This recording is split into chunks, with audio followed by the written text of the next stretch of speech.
Hello, you wonderful people, and welcome to another episode of Not Too Comic Book. This being a show, we're talking about TV shows that are adaptations of comic books. For today's episode, I'm going to talk about the latest episode of Fear the Walking Dead. A lot of really interesting things went down in this episode, so let's break it down. Well, first and foremost, we return to our boy Victor Strand as he is enjoying peace in his ivory tower, even to the point that he's getting his portrait made. And I love that whole thing. I think it was like him referencing Oscar Wilde quote about an artist, when they do a portrait, they're not painting the subject that's sitting, the painting's more a reflection of them. So he's like, I don't want you to paint yourself, I want you to paint me, and I want everyone to see me. So while Juliana's doing her thing through the multiple sittings, we see Howard constantly coming in to be like, hey, there's an intake. Basically, we get to see first and foremost how Strand does his bringing people in. Surprisingly enough, the first person that picks up the phone is Arno, and you're like, that's interesting. I was like, oh, we just heard about you before, and I'm like, cool. And Victor turns him down because he's like, oh, because you're a carpenter, we already have sort of your skills. But he kept doing it over and over, and even to the point Howard's like, you turned down everyone that showed up here this week. We could use people with their skills. And he's like, wait, you think that's all I do? I'm just turning these people by their skills. He's like, I trust my gut. He's like, I can come face to face with someone and know them so well. And so for him, he believes he's got it all figured out, which I think is interesting considering you never met any of these people face to face. But I guess like how they present themselves when they answer the question, which I mean, I guess it's relative to like Alexandria and stuff like that when they had their questions about people. So I guess like it's almost a thing. I guess it's supposed to be like the inverse of it, because I've drawn it up before. It's so interesting how this show does a lot of inverse and parallels to stuff that has happened in The Walking Dead. They'll just kind of do like a more warped version, or like the alternative of how things could have turned out in The Walking Dead in certain regards. I've kind of listed examples in the past, so I won't really go into it too much. But yeah, like Alexandria had their questions about like how many people have you killed, and stuff like that. So it's a similar thing, but Victor's asking like, how did you survive? What are you good at and stuff like that. So once again, people are still kind of that resource and everything. But truth be told, is despite everything, you can't doubt the man's gut because he has lived. I mean, next to Alicia, he's one of the only OGs, like been here since the beginning. After him would be like the person that's been around the longest would be Luciana after Victor and Alicia. But it's like he's survived as long as he has. But maybe the argument could be like the reason why things kind of tend to go wrong is because he tries to just change himself rather than being who he really is. His assholeness by nature is kind of maybe who he is. And if he stopped trying to so hard to change and be a better person for other people, I don't know. But I mean, because I think he turns into who he thinks people need him to be, and he has his own guilty conscience, but now he's kind of throwing that to the wind to some extent. But it's like, right, I need people who can really see me, and I'm going to basically save the world, which I think is interesting because I brought it up with the CRM in this week's episode review of World Beyond, that they're kind of the only ones in this universe like that. But it's like, I didn't think about Victor, because in his own right, Victor believes he's going to save the world, because even then it's like, Howard's like, oh, isn't it pretty early for a drink? He's like, 1,000 years from now, when they're reading about me, they're not going to wonder what time it was when I was having this drink. It's like, oh yeah. But also, we're talking about Victor. He's selfish enough to really treat himself like the Sultan in this situation, that he's the end-all be-all, that he's going to be written about in the records and stuff like that. Once again, it's funny. He goes 1,000 years where the CRM goes 500 years into the future. I think that's interesting. But I think that's just supposed to be the subtlety of just like, oh, my legacy will run that much further. Like I had the vision to see past that. It was almost like it was ordained, like it was a miracle for this to happen, and I helped spread that miracle and create the wonderfulness that is this ivory tower that I've made my own. So he kept turning people down over and over again. And when it came down to the portrait, he was disgusted by it, because when he was looking in the portrait, he didn't like what he was seeing. And he was like, no, she got it wrong. And he's like, he threw the painting out on the off the roof. And he's like, you're lucky I didn't do that to you. But because this is after he had already met with Morgan. We'll get to that. Morgan wants him to take Mo in because it's like, if you take Mo in, I want June to be able to look at her because she's sick right now. I need to find out what's what. It's like, don't let Mo suffer because of all that's going on between us.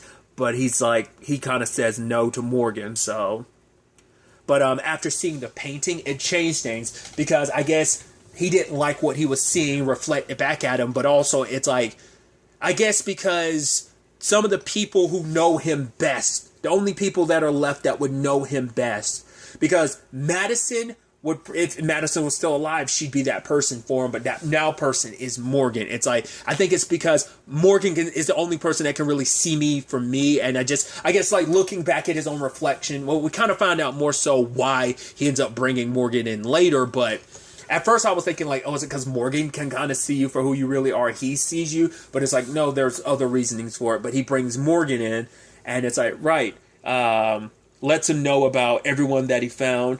Probably not letting them know about Al's circumstances, because it's like, it's not to you to know, Victor. You don't need to know, because it's like, right, it's going to be more trouble, for Al and, Isabel, like, if you know the truth about their circumstances. So we'll kind of leave it at that, and I won't tell you what's what with that. But other than that, he does let him know, like everyone else, like Charlie, and everything. Charlie, Daniel, Luciana, Wes, like they're all okay. So it's like, you don't have to worry about them being, because he's like, yeah, everyone has the right to know whether the person they're looking for out there is dead or not. So trying to give people some closure of some sort. Ironically, Alicia Tyler's character went out with Satlow. She had to find her own closure because, Strand wasn't looking, but also when he was looking, it was just only because he wanted to find out how she snuck out amongst the moat, the horde of walkers that are out front. But nevertheless, June does check out Mo, and even Morgan's like, are you really going to stay here? Because it's like, at first she's like, yes, because do you have anything better? And it's like, because it's like, are you and John being treated well? And she's like, yes. And that's the sad thing too, is because you can almost feel like there is some element of old June in there somewhere, of like, yeah, she just kind of went with the flow of certain things. Like, she'd always kind of stick around for the places that always, like, I think there's always, it's still going to be ingrained in her to some extent that she'll just kind of, to keep things going as they are. Like, I mean, to be fair, she kept John Dory Sr. down there in that bunker because it was all predicated on a lie. So it's like, that's still kind of in her, because I think John's not there to counterbalance her out. But even when she had John, she still didn't want to run away with him, because it's like, right, despite everything with Virginia, it was a surefire thing. So for her, it's like, John made a mistake and it got him killed, because like Morgan's like, you staying here with Victor is literally this, it's no different than the deal with Virginia. And it's like, no, like, the fact of the matter is John tried to run away, that's why he died. And then Morgan's like, John died and he gets stopped. But, because that's still a big part of why June is making these decisions. It's like, I'm not going to make that mistake again. Because she was going to run away with him, but now she has no reason. It's like, no, there's nothing out there for her. The only thing she needs is probably John Dory Sr., because he's also a tie to Dory Jr. And it's like, he's family, so it's like, right, I got to stick with him, and this is a surefire thing to make sure we're both safe and we're okay. Plus, I can do the most good here, just like with the whole Virginia thing. Once again, it always comes at a steeper price than you really kind of take it for, but still. But at the end of the day, she's sticking around. And then we find, and then Morgan and Strand had their sit down, and he's like, pouring them in a drink and everything. I'm like, you acting like we're old buddies. He's like, yeah, what you're building here is impressive. He's like, it's not impressive, Morgan. It's a miracle, But also, it is that thing of like, yeah, you're sitting down like your old drinking buddies, but like, you hate his guts, and he kind of hates you. I mean, you did try to kill him. You were a selfish prick that kind of let a lot of Teddy stuff kind of fly, and you let things kind of turn out the way they did because you are the self-preservation dick who only looks out for himself type of thing, even though he wants to try and make it seem like he's altruistic to some extent. But he basically is forcing Morgan's hand. It's like, cool, I'm going to keep the baby, but you're going to need to do something for me. And it's like, oh, like, I need to know the terms of our deal. But it's like, oh, the terms of our deal is I'm going to keep Mo, and that's going to be my insurance policy for you to do what I need you to do. Granted, before things even really got settled, lo and behold, a walker gets flung at the wall, and you're like, what the hell? Oh, the ivory tower is under attack. It turns out one of them was set up to explode.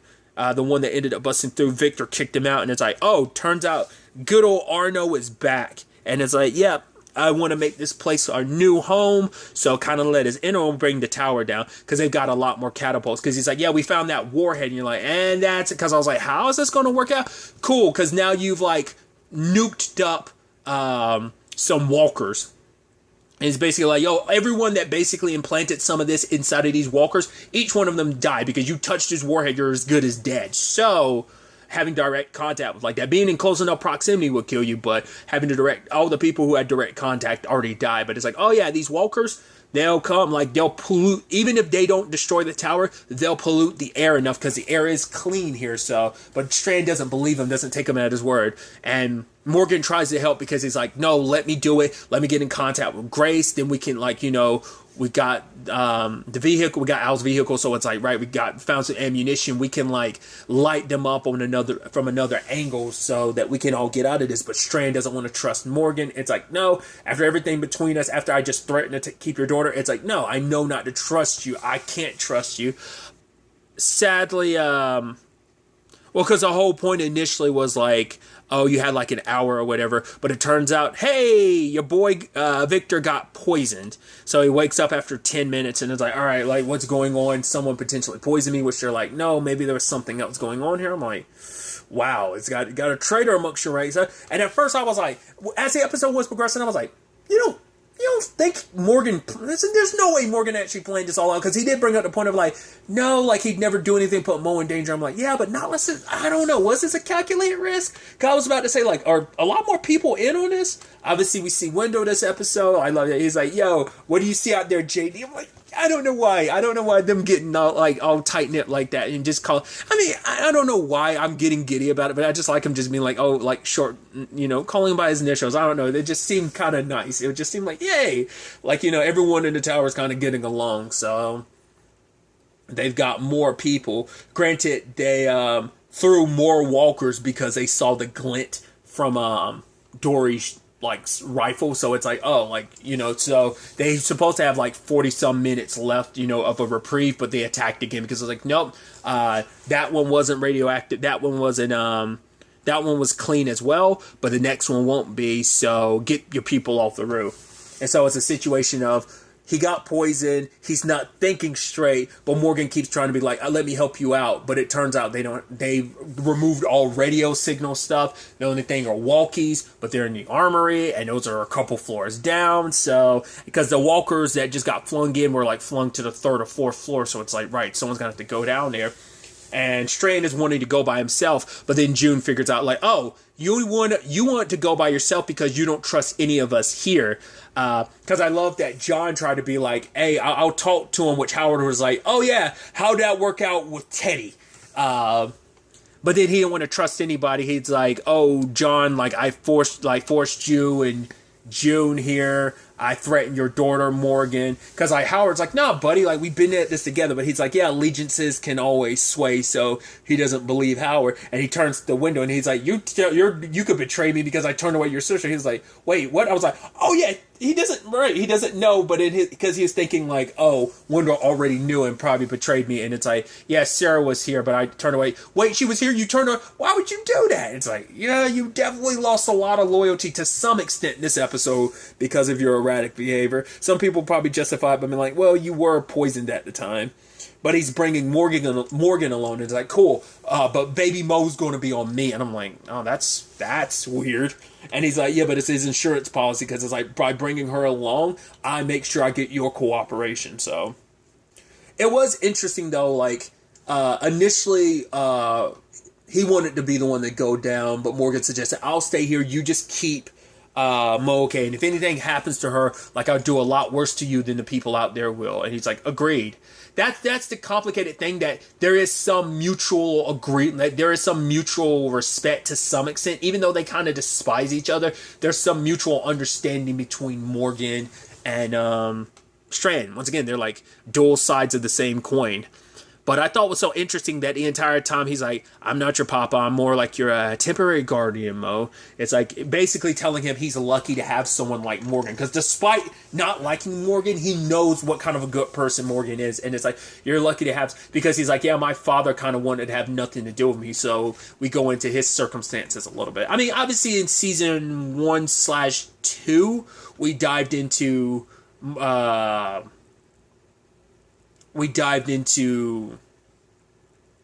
Strand's past. I don't think we've really gotten much beyond that. There's some stuff here and there I think he's probably referenced over the course of the series, but that was like our first like big insights into the past and stuff like that. I mean, obviously we don't really get that much this deep into the Walking Dead lore. They did a tiny bit with Beta, but what we got with Beta is pretty much all you pretty much get in this universe. I mean, I'd probably say like in this universe, the last person we got like heavy backstory on that like that for was probably Huck Jennifer, and World Beyond is probably the last person I can think of that they really got deep into their lore like that. About like what kind of... I think we're going to kind of get that to some extent next episode too, but we'll get to that when at the end of the review. But like I said, it was just interesting him saying like, right, basically, hold on to like your relationship with Morgan, because I don't want you to kind of have to walk through this world alone like I did. Like, I don't know whether just, having a baby on in his lap and just like, right, seeing like the future generation to some extent, and also knowing like, because of his own complicated childhood, he's kind of imprinting a lot on his baby. Like, right, I hope you don't have to go through things, because Morgan is the way, everyone's upbringing forged them into who they are. So we got a little taste of Victor's lifestyle before everything went to hell, before the fall. So we already know like some extent of like why he is the way he is. So I guess a lot of that he's imprinting on Mo of like, don't be like me, like do take after someone like Morgan, because if you do, you won't be walking alone. So obviously it's like, Morgan telling him to open himself up to trust people, and he's like, basically he only trusts people when he finds something to basically hold over them, to cause him to be able to finally trust them. But he's like, now he's giving up his leverage, and it's like, you're going to leave me and not come back? And it turns out the thing that he was predicated on bringing Morgan into the tower for, like what he wanted Morgan to find Alicia. It's like, with all your resources, why don't you find her? And it's because after what I've done and who I've become, he's like, I'm afraid Alicia, because he went so hard into pain about making sure like, no, I don't want to, Alicia's not going to like who I became. He made a whole point in the first episode of the season to be like, right, that's because it's all like a giant metaphor to guard himself, because he doesn't want Alicia near him, because he doesn't want her to see, because he'll never forgive himself if she looks at him that way. The way he was looking at himself in that painting, he's like, he saw the person he never wanted Alicia to see, because Alicia always gave him some benefit of the doubt that he could be a better person. He wanted to be a better person for her. I mean, especially because like the complicated like relationship and dynamic he had with Madison. It's to some extent of like, right, we've kind of been at this together for a long time. You lost Nick, which he always liked Nick. He had a special connection with Nick. He always had a special connection with he had a deep special connection with that whole family. I don't know if Travis, he ever had really one with him or Chris, but definitely like Madison, Nick, and even Alicia. Like, it grew into being one with Alicia, but still. But it turns out that's what he wanted this entire time, because he knew if Morgan went looking, she'd be more receptive. But if I went looking, she wouldn't want me, especially knowing what I've become now. Because he's like, the way he was looking at the painting is like, the moment she sees me, she won't like me. So like, once again, it's like this whole facility is a giant metaphor of like, I want to keep Alicia away, trying to protect his heart, because it would break him to see her disappointed in who he is and who he's become. Who he might be at his true core, that, I'm not the better man that you would want me to be, that your mom would want me to be, Nick would want me to be, everyone would want me to be. I'm this person, and I could never forgive myself for, because I try to do better, but it's like, am I only doing that for other people? Is that even the real me? Is the scummy asshole version of me the real me? Because he tried to be like, oh, I'm not the asshole that other people like made me out to be type of situation, but you kind of prove yourself time and time again to be that person. But he passes out. Luckily, everything was resolved out off camera.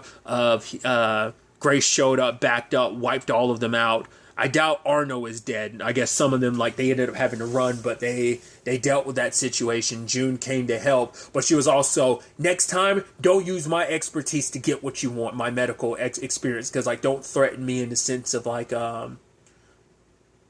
using me to kind of leverage what you want. So, but, it's like, right, you could have just kicked me down this shaft and everything. But Morgan was like, yeah, but then neither one of us would be the people that Alicia would want. So I'm going to find her, And even Strand being like, yeah, you'll find her. No, we'll find her. You're like, yeah. I was like, is this really going to be the way it is? And the moment he touches Morgan's hand, we see the blue. I was like, oh, shit. Morgan poisoned you. Wasn't expecting that. And it's, oh, you tried to kill me. He was like, was your baby even sick? And it's like, yeah, it was. But the moment he got an opportunity, he was going to kill Strand because it's like, no, you left us out there, you bastard. I mean, not only did you try and kill me, well, you left us out there to potentially starve and stuff like that. You didn't take anyone else because you were so up in your own ass about me and everything. So it's like, but he took his chance. He didn't know this whole Arnold thing was going to play out. He just happened to already put his plan into motion, and then the Arnold thing happened. So, he was trying to help, but, but it's like, yeah, you proved yourself to be a dick. So Morgan was about to get tossed, but Grace showed up and was like, right, to protect Morgan's life, I will be here to help you. I'll stay behind, because it's like, some of the polluted ones mixed in with the people in the moat. It's like, I could show you which one of them they are so we can dispose of them, because like if something happens, once again, like this place will be polluted and it won't be the safe haven you want it to be. So, and he's like, right, if you're going to help me, in exchange for it, I need you to stay. You and Mo need to stay here. Why? Because it's a middle finger to Morgan. It's like, oh, you're trying to, I'm going to punish you by taking more from you. I'm going to take your daughter and I'm going to take the woman you love from you, because that way, just knowing that they're here, I'm giving them everything that you couldn't. Safety, food, blah, blah, blah. So Grace accepts it, but obviously Morgan's like, I will find my way back to you. And he's like, oh, no, you won't. And show him the exit and boots him out. But also he talks to Howard about like, oh, also get me my painting. And it's ragged and ripped to pieces. Even half of it, his face in the painting is covered in blood. But he's like, no, I want people to see this. He's like, because what changed his mind was about everything. It's because he's like, right, I was duped by Morgan, which Howard's like, yeah, you said, like, not to trust someone like Morgan. But that's the thing. Like, he's like, I didn't see Morgan's deception for what it was. If I thought I could see through Morgan because he thought he had Morgan pinned down. It's like, Morgan's complicated. But it's also like, if my gut was wrong about Morgan, who else was I wrong about to let into this tower? It's like, if I can't trust my gut about Morgan, so now he's going extra paranoid. Granted, his paranoia did kind of keep him alive despite everything, so it is a situation of, like, he probably does have to be he is going to be a lot more wary about, like, who he lets in. Because if he was wrong about the people he kept out because he was trusting his gut, and if my gut's wrong, so maybe I should start doing the opposite of my gut, or maybe it's because I was still adhering and holding on to some notion of who I want to be and who I am. Now, like, looking at this picture and seeing myself for who I really am, I want everyone to see me this way, because I think he's kind of saying boo to the whole Alicia thing too, because it's like, once again, it's like every time he tries to be a better person to some extent, it does kind of bite him in the ass. It's like, I need to being a D-bag sets me up for failure, but it's like, I fall even harder because I try to be a good guy. So it's like, no, I'm going to be a D-bag all the way. But like I said, it's like a lot of people he let in, he's probably going to be distrustful of, especially probably those who have connections to him and Morgan. So it's like, how do I know more? I mean, especially because he already kind of screwed the pooch, because it's like, right, everyone saw your paranoia, especially Howard, June, JD. as well as Wendell now knowing you turned Sarah away. So there's that. Granted, Sarah, Wes, Charlie, Daniel, Luciana, they're still back there. They are still at play here. So that's definitely interesting because I guess because Grace and Mo were just kind of like the collateral that Morgan had to pay for. Like the others is like, no, keep them.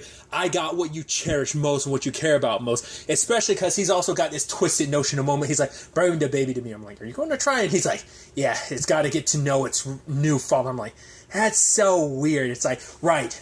I wanted you to take after Morgan before. No, you're going to take after me. I'm going to make you strong, and this legacy will be yours. Because he has no one else to pass who he is on to anyone else. I mean, the person that he came closest to that with was Nick, but even Nick kind of went about finding his own path past Strand. So he's never really had anyone. Now it's like, oh, and I'm in a position to pass that on to someone else. All that makes me me. So. But Morgan's out there and gets surrounded. He's like, all right, I don't want no trouble. But it's Sherry and Dwight. He's like, hey! So we know that you met up with those guys, but we find out pretty quickly that those guys, Arno and them, who attacked, aren't the same people who they got mixed up with. Because that person, they're looking for Padre, and I guess that should have been the key factor there. But the moment they're like, oh, we want you to meet our leader, he's like, I already did. I'm like, it's Alicia. I'm like, these are Alicia's people. Interesting. And so when Morgan's obviously happy to see her, and it's like, luckily she survived down there in the underground, but she needs Morgan's help. Like, that's why she had Sherry and them, because it's like, yeah, Arlo and them, she's like, that's not our people. Like, I think she said specifically anymore. So like, they were like Teddy's people, like from underground that survived, that some went their own way, and that's Arnold, like him and his people, they're like the most extremists. So because they're looking for a new home, because they must not believe in the whole Padre thing, whatever it is. We still don't know what it is. No one does. People believe it to be some safe haven or something, but it's significant. We don't know why it's so significant, why that word's passed around, what that means. It's the end is the beginning, because that was kind of introduced at the beginning of the season. And it was like, yeah, we kind of brought that all full circle all throughout last season, and that ended up being the big thing it was. So what's this whole Padre situation? That's what Alicia's looking for, and she needs Morgan's help. I guess it's just because I wonder why Morgan specifically, because I guess it's like if he's going to find it, like, I don't know. I think it's interesting because, like, Victor wanted his help to find Alicia. Alicia needs his help to find... Well, because they're all desperate. So, well, to be fair, she didn't know Morgan was still alive until she ran into Sherry and Dwight, and they probably told her, like... So she probably definitely knows all about Victor and his ivory tower. So, notice that she didn't bring that up in the conversation. Neither one of them did. But then the walkers that followed him... Now, either they were connected to that Arnold situation of like, oh, I'm going to send him in this direction because I know where Alicia and the others are, or are those walkers that followed from Strand's Tower. I doubt it's like, oh, we found out the real ones and then we set them back out into the wild and they just happen to follow Morgan. I don't know. But Morgan tried to warn them not to shoot. Some of the people shot, and obviously that they explode, because there's like 3 of them. They explode, and all the pollution's in the air, and it's like, it's with the wind blowing in its direction too, it's spread. Like, you don't want to be anywhere near that, let alone inhaling any of it. Like, you don't want to be in its proximity, so it's a run type of situation. So I brought it up earlier in the review, but I was talking about, like, well, we are going to find out what happened to Alicia after the season 6 finale. We're finally going to get her side of things, because that's been a running mystery the entire time, like what she's been up to, how we got to this point, why there's kind of the divide between her and Arno, like what that's all about. So we'll get some insight into that next episode, just based on the clip of me seeing, like, oh, it's Alicia behind the door that Teddy had sealed her behind, and it's like, yeah, so we're definitely going to get answers on that front of, like, what she's been up to. It's maybe a little bit more insight into this Padre thing, because maybe she has a clearer idea of what it might be or what it is. we'll have to wait and see. I'm very excited to find out where the next episode takes us going forward with all of this. But really, that's all I'm going to talk about. Until the next time we meet, be happy, be safe, live life to the fullest, and enjoy it. Good day, and goodbye.